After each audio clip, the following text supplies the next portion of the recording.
Ah! Did you get scared? Are you awake? ¡Qué susto de gran susto! I hope you were all awake so early in the morning.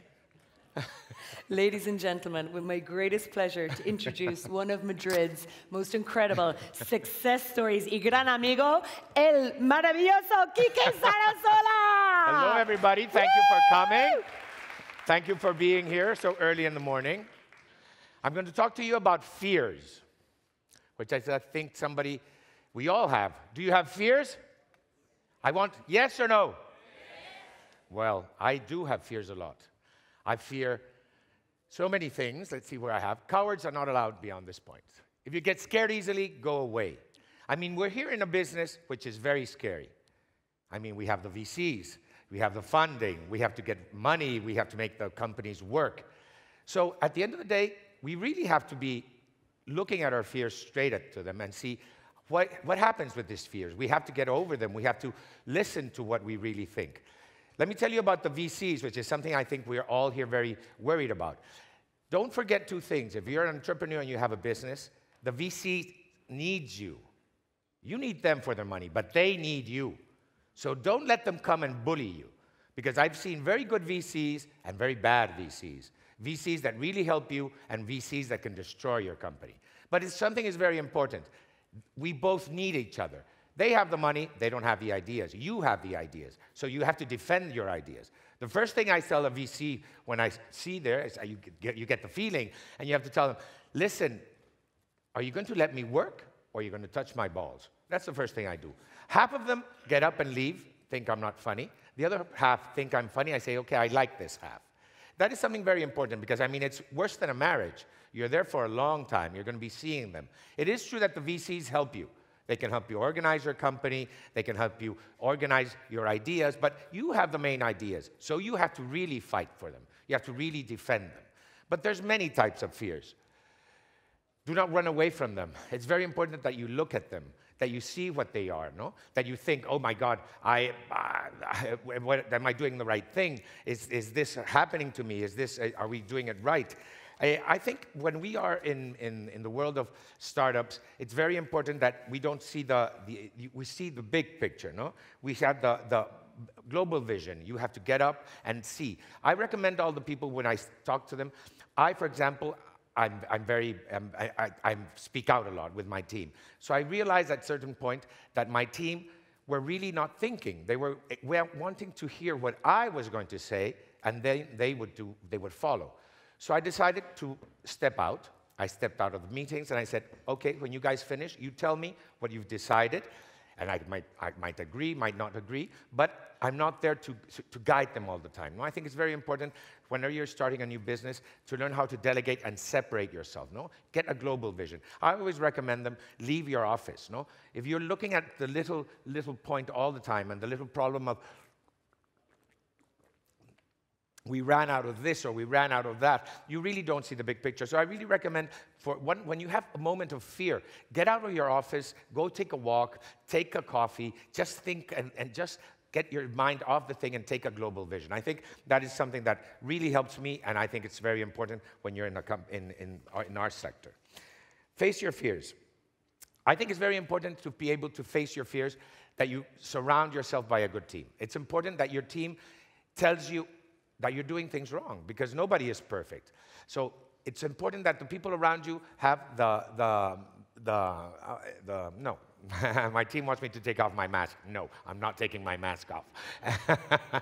So it's important that you surround yourself. You see, this is a good team. We do have good work, and they tell me, guys, people at the end. I mean, technology, you're all technology guys, but at the end of the day, we need people. We need people next to us, the teams. It's very important. The same thing as I tell you that a good VC can change your life, a good team can also change it. And especially learn how to delegate, because what I've seen in the young people who are in the startups, you want to do everything. I wanted to do everything. Cleaning, doing this, being in the front office. No, you have to let other people do things. You're not the best at everything. Let other people who are better than you take care and do that extra step. No? One of the other things that I always say, and I'm always a pain in the ass because every time I come up to a stage, I always tell you, success and failure are the worst words in the vocabulary, especially for somebody who's in this business. They say, Kike, you've had success. No, I'm here in the game yet. The game hasn't finished. So I mean, success and failure. You know, for me, the best sportsman ever is Rafa Nadal. When he wins Roland Garros today, he starts in Wimbledon tomorrow from 0. So that just means that success and failure is 24 hours, it's one day. So please do not think about it as something that is good or bad. Because to be able to do something right, you're going to have to fail 1,000 times. And they're going to have to say no to you. Let me give you an example. I've made my pitch for my company easily 3,000 times. And 2,998 times, they've said no. It doesn't matter. You keep on doing it because if you have you know what you want and you don't go away from your ideas. Don't let them change. You know what your goal was. Let me tell you another anecdote, which is very funny. When I started with my hotels, I had it very clear that I wanted to be in the center of the cities. And my goal was, I'm affordable luxury in the center of the cities with a lot of decoration. And some people around me and some partners say, listen, why don't we open a hotel near the airport? Why don't we open this hotel, not in the center, but it's going to make a lot of cash. And I said, no. My idea is center of the cities. And I haven't moved since the beginning, and this was 12 years ago. I haven't moved 1 inch from that idea, always in the center of the cities. What happens if something goes wrong? Gentlemen, everything can go wrong so many times. It doesn't matter. You just get up and keep on doing it. I mean, if not, go to another business, become a banker, become a lawyer, or don't. I'm sorry, many bankers and lawyers, nice. But I mean, if you're an entrepreneur, I just lost my funding. I can see smiles from there. So it's important that many things go wrong. So what? So what? We're here to learn. I mean, if you're going into a business like a startup, it's sure that it's uncharted waters, that you don't have a manual, because if not, we would all be Bill Gates and we would all have invented Facebook. So it's new. So you have to be thinking, changing, and don't follow what anybody says. Follow your guts, no? I think what I have done correctly is I have followed my instincts, and that 99% of the time is correct, no? But always remember, success and failure are two words that should be out of the vocabulary. Competition. Gentlemen, competition, ooh, that one was changed. Well, what fears means opportunity? Opportunities, yes. Opportunities are good. For example, I see in a fear like Paris. There was the shootings of Paris. I wanted to get a hotel in Paris. I've been wanting to get it for the last 10 years. I haven't been able. And everybody was running away. Hoteliers were closing their hotels. They were very scared. I saw that as an opportunity. So I went and I got my first hotel in Paris. And that, from fear, became an opportunity. Once I opened one, I'm having 2 or 3 more. So really, look at many times when you think of something is scary or you're fearful of something, go for it, attack it, because it's when you're going to have opportunities. One other thing I wanted to talk to you about is that when I am in my company, and I've already been with it 12 years, I get very bored. If I was only going to do hotels and apartments, how boring. I think we all have to evolve. We all have to change. We have to give back to society. And I've been very happy. I've had a good run, and my team as well. I mean, 80% of my team have been with me since the beginning. So that just shows that it's very important to get people that have your same passion. Don't hire somebody because they say they're intelligent or they know their work. Yes, that's important, but they have to have your same passion. They have to have your same goals, because if not, at some stage, you guys are going to have a problem. I managed to have a fantastic team, and we're all very involved right now with thinking about sustainability. We think sustainability is very important. And right before I go on, I want to congratulate our Spanish hotel brand called Meliá, because they have been voted the best sustainable hotel company in the world. So that is something that I really want an applause for Meliá, because that is something incredible, and we should all be very proud, because we should all do something about sustainability in our own little worlds, because in hospitality, everybody was saying it's difficult to be sustainable. It's very difficult because our hotels are old. What are we going to do? And it is true, it's difficult, but we found ways. First thing I did, I put a director of sustainability in my company. And we started, first of all, we're doing an eco-sustainability accelerator for startups concerning sustainability with tourism. So if any of you have any idea, come talk to me. I think it's very important that we all do a little bit. Second of all, I'm going to undress.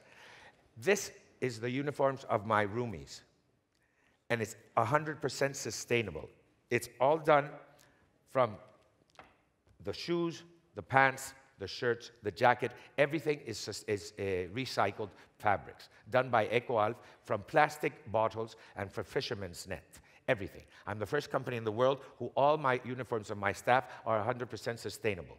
And this is not a competition to see who does it first, but there's another hotel company who is also doing this with this same company, and when I came out with a uniform, they got angry. They said, oh, we wanted to be the first ones. And they said, but is this a competition?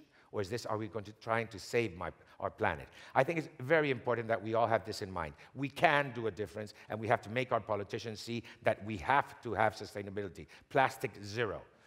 Another thing that we have done is we recycled bottles, Aguara, that we are here, which is, for me, one of the most fantastic companies I have met lately. And it's young boys who it's a non-profit. Everything they make from the recycled plastic bottles, they do to put wells and water trucks in Africa and some places of Ethiopia and other places that to bring water to many populations that don't have water. So Roommate already has one truck that we're opening in March, and our goal is to have 2 or 3 trucks a year because all the water we sell in our hotels goes to this project. We also, something so stupid. I was so angry because suddenly I would see in my hotels that we wasted so much soap. Because many times you just open the soap, use it once or twice, and then you throw it away. We found a nonprofit organization that takes all the soaps, cleans them, gives them special products, and then they ship them to Africa. So just with ideas. We all have to do our little bit. All our hotels in Spain are green energy. We buy them. It's all in all the hotels. We have all these kind of things. For example, we have Aguara, Clean the World. 80% less paper at the end, plastic at the end of the year. Measures. I made all my company involved, and when we're all involved, they all bring up ideas. And why don't we do this? Why don't we do that? Yes, we can, and we have to do it. There's a new trend, humanized technology. This is one I like, especially when I'm talking to techies like you guys. Guys, technology is very important, yes, but do not forget to humanize technology. Behind a machine, there has to be a smile. There has to be a person.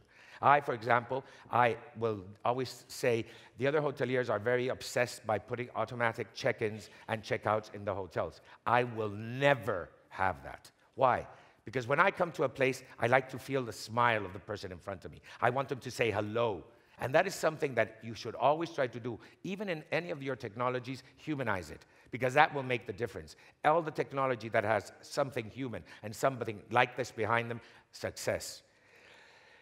We have 27 hotels already operating all over the world. We're opening 11 new hotels, 7 apartment buildings. It's going very well. And right now, one of my obsessions, because I am where I am because of my team. My team is what makes me big, the smile of my team.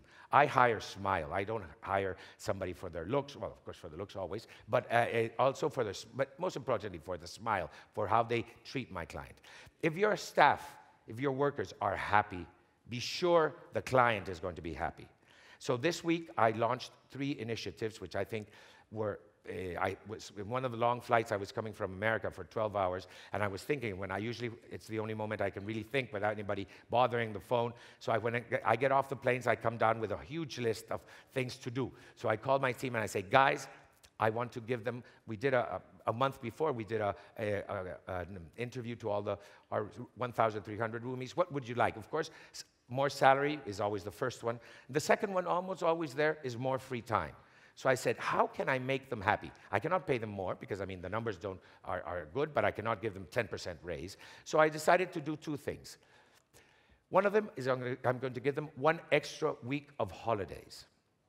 Second one, I'm going to give them, during the week of their birthday, I give them 1 day off. They decide what day they want to take off. And I give them 1 extra month to the man and the woman for paternity leave when they get pregnant. In Spain, it's 4 months, and I'm going to give them another extra month. When I sat down with my financial guys to do the numbers, I saw that it cost me only 1%. Guys, I thought it was going to cost me easily 4 or 5% of my budget. But when you sit down and do the gritty numbers, it is incredible. It's only 1%. And for that 1%, I'm giving them 32% more of free time. So imagine, I'm giving you 1/3 of the free time of the whole time, I'm giving you 1/3 more. And it only cost my company 1%. I can say that on Monday, Roomate was the happiest company in the world. And I can prove it. Because all my staff, they did not know this. We kept it as a big secret. But guys, la felicidad es rentable. Happiness is, how do you call it? It's exacto, it's eso. I don't hear you. So, thank you. So guys, I would really tell you, if you're a CEO, if you're in human resources, just do the works. How much would it cost the company to have my workers happy, my roomies? In my case, we're all called roomies. How much would it cost me? I'm sure it's very little. So I would really recommend you try it, because I can say, and yesterday night, they told us that we have received the prize of the Fundación Repsol to the most, oh, I cannot say it. Oh, my God. Shit. Okay, no, okay, estamos bien, vale, okay. Okay, sí, qué horror. A ver, guys. Gentlemen, I'm in the hospitality business, but hospitality sounds like hospital. I am in the happy-tality business. I want to make all of you happy, and that is something that you always have to do. Try and make your staff, your workers, try and make everybody in your teams and what you do happy. So now I would like to I have 2 minutes left, so a few questions. I always ask people to ask me questions. Anybody have questions to ask?